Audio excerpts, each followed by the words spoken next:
between devastation, both, physically, mentally, emotionally, to be able to have, a family, health, an organization full of wonderful human beings that I can constantly just be in community with.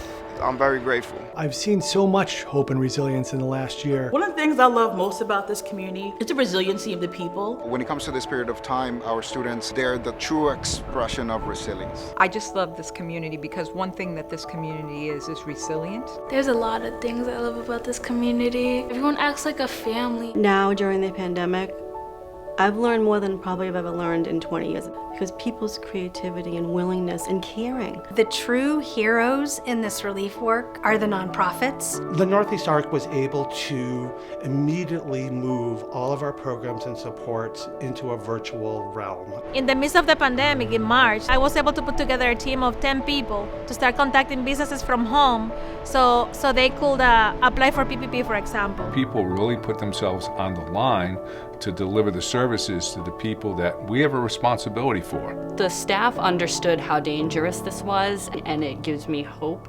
that people are willing to put their lives on the line to keep other people safe. A lot of things came to light that I think as a nonprofit leader we always knew, and now the world sees it, right? In that time I realized that the community needed me as much as I needed the community. We wanted to find ways to care for people, to make sure people felt loved and their needs uplifted. When people are creating in response to aspects of our reality that are clearly not conducive to human flourishing, I think that's when you can see hope. What I'm most excited about in the post-pandemic world is the connections and the collaborations that were forged during this time to keep going forward. What excites me the most is seeing all these different groups come together to do something positive. The collaborations that came out of this are mind-blowing. There's a lot of hope.